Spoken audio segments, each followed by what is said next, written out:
সুন্দর করে মিক্স করে নেব। এখন একটু চকলেট সিরাপ আমি দিয়ে দিয়েছি, এটা অপশনাল, চাইলে দিতে পারেন আর অ্যাভয়েডও করতে পারেন।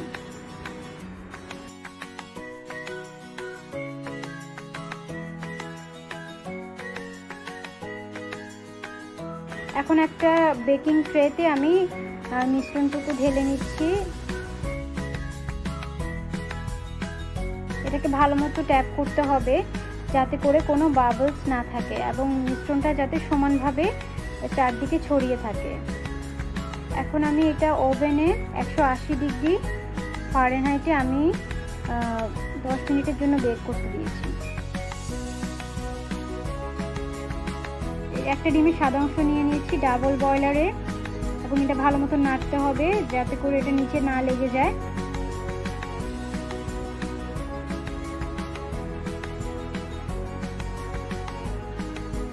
এটাকে চুলা থেকে নামানোর পরেও অনবরত নাড়তে হবে।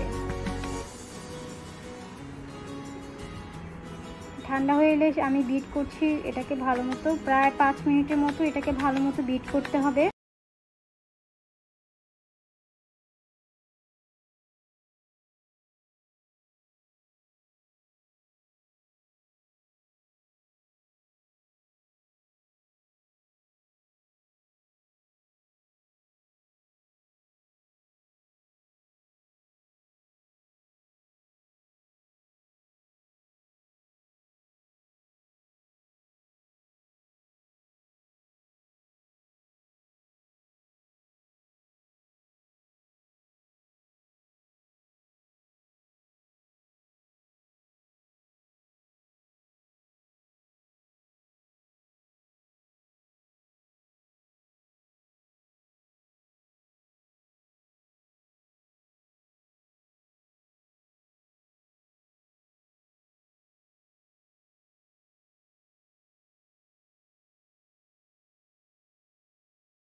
আমি দিয়ে দিচ্ছি ভ্যানিলা এসেন্স, আপনারা চাইলে এটা দিতে পারেন অথবা অ্যাভয়েডও করতে পারেন।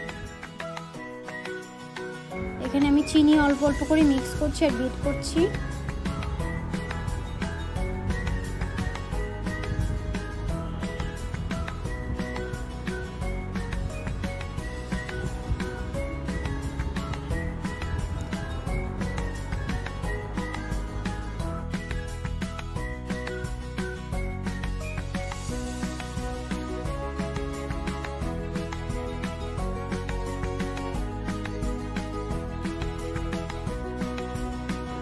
এখন আমি এটাতে দিব ঠান্ডা দুধের সাথে কিছু বরফ আমি ক্রাশ করে নিয়েছিলাম, সেই মিক্সচারটা আমি এখানে অল্প অল্প করে দিব আর বিট করতে থাকব।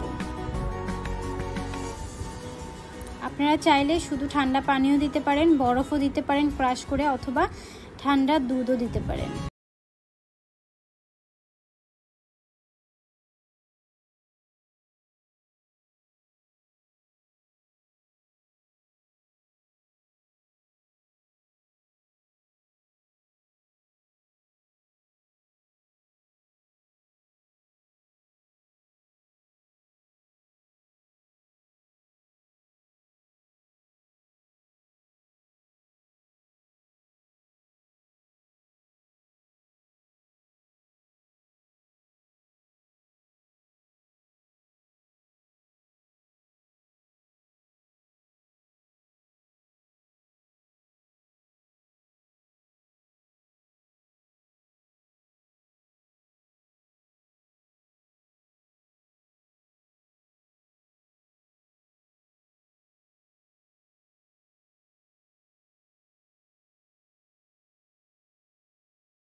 এখন আমি ফোল্ড করে নিচ্ছি কেকটাকে।